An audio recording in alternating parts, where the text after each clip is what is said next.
வேதம் வாசிப்போம். தினம் ஒரு அதிகாரம். புதிய ஏற்பாடு.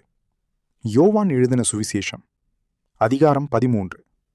பஸ்கா பண்டிகைக்கு முன்னே இயேசு இவ்வுலகத்தை விட்டு பிதாவினிடத்திற்கு போகும்படியான தம்முடைய வேலை வந்ததென்று அறிந்து தாம் இவ்வுலகத்தில் இருக்கிற தம்முடையவர்களிடத்தில் அன்பு வைத்தபடியே முடிவு பரியந்தமும் அவர்களிடத்தில் அன்பு வைத்தார்.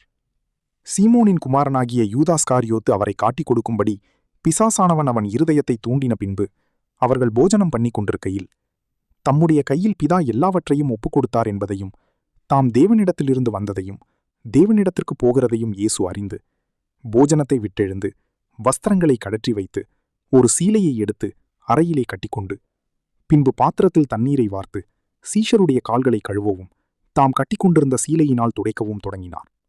அவர் சீமோன் பேதுருவினிடத்தில் வந்தபோது அவன் அவரை நோக்கி, ஆண்டவரை, நீர் என் கால்களை கழுவலாமா என்றான்.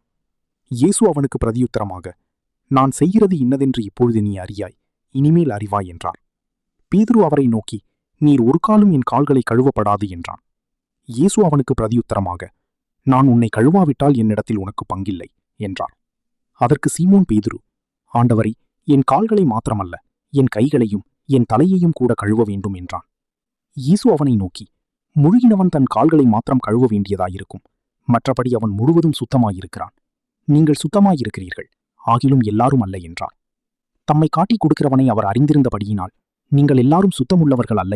அவர்களுடைய கால்களை அவர் கழுவின பின்பு தம்முடைய வஸ்திரங்களை தரித்துக் கொண்டு திரும்ப உட்கார்ந்து அவர்களை நோக்கி, நான் உங்களுக்கு செய்ததை அறிந்திருக்கிறீர்களா?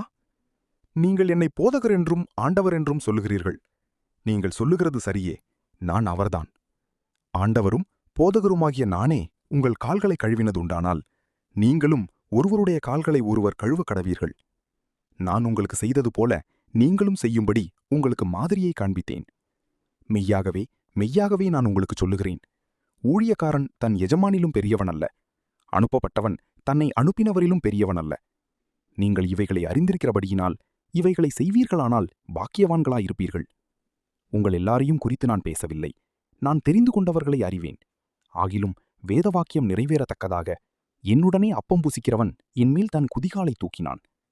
அது நடக்கும்போது நானே அவரென்று நீங்கள் விசுவாசிக்கும்படி இப்பொழுது அது நடப்பதற்கு முன்னமே அதை உங்களுக்கு சொல்லுகிறேன். நான் அனுப்புகிறவனை ஏற்றுக்கொள்ளுகிறவன் என்னை ஏற்றுக்கொள்ளுகிறான், என்னை ஏற்றுக்கொள்ளுகிறவன் என்னை அனுப்பினவரை ஏற்றுக்கொள்ளுகிறான் என்று மெய்யாகவே மெய்யாகவே உங்களுக்கு சொல்லுகிறேன் என்றார். இயேசு இவைகளைச் சொன்ன பின்பு ஆவியிலே கலங்கி, உங்களில் ஒருவன் என்னை காட்டிக் கொடுப்பான் என்று மெய்யாகவே மெய்யாகவே உங்களுக்கு சொல்லுகிறேன் என்று சாட்சியாகச் சொன்னார். அப்பொழுது யாரை குறித்து பேசுகிறாரோ என்று சீஷர்கள் ஐயப்பட்டு ஒருவரை ஒருவர் நோக்கி பார்த்தார்கள். அந்த சமயத்தில் அவருடைய சீஷரில் இயேசுவுக்கு அன்பானவனாயிருந்த ஒருவன் இயேசுவின் மார்பிலை சாய்ந்து கொண்டிருந்தான். யாரை குறித்து சொல்லுகிறார் என்று விசாரிக்கும்படி சீமோன் பேதுரு அவனுக்கு சைகை காட்டினான். அப்பொழுது அவன் இயேசுவின் மார்பிலை சாய்ந்து கொண்டு, ஆண்டவரே, அவன் யார் என்றான். இயேசு பிரதியுத்தரமாக, நான் இந்த துணிக்கையை தோய்த்து எவனுக்கு கொடுப்பேனோ அவன்தான் என்று சொல்லி துணிக்கையை தோய்த்து சீமோன் குமாரனாகிய யூதாஸ்காரியோத்துக்கு கொடுத்தார். அந்த துணிக்கையை அவன் வாங்கின பின்பு சாத்தான் அவனுக்குள் புகுந்தான்.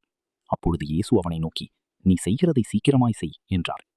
அவர் இப்படி அவனுடனே சொன்னதின் கருத்தை பந்தியிருந்தவர்களில் ஒருவனும் அறியவில்லை. யூதாஸ் பணப்பையை வைத்துக் கொண்டிருந்தபடியினால் அவன் போய் பண்டிகைக்கு தேவையானவைகளை கொள்ளும்படிக்காவது தரித்திரருக்கு ஏதாகிலும் கொடுக்கும்படிக்காவது இயேசு அவனுடனே சொல்லியிருப்பார் என்று சிலர் நினைத்தார்கள். அவன் அந்த துணிக்கையை வாங்கின உடனே புறப்பட்டு போனான். அப்பொழுது இரா காலமாயிருந்தது. அவன் புறப்பட்டு போன பின்பு இயேசு, இப்பொழுது மனுஷகுமாரன் மகிமைப்படுகிறார், தேவனும் அவரில் மகிமைப்படுகிறார்.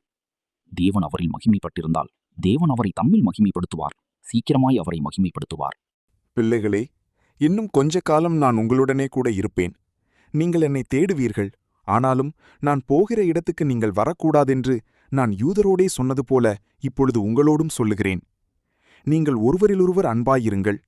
நான் உங்களில் அன்பாயிருந்தது போல நீங்களும் ஒருவரிலொருவர் அன்பாயிருங்கள் என்கிற புதிதான கட்டளையை உங்களுக்கு கொடுக்கிறேன்.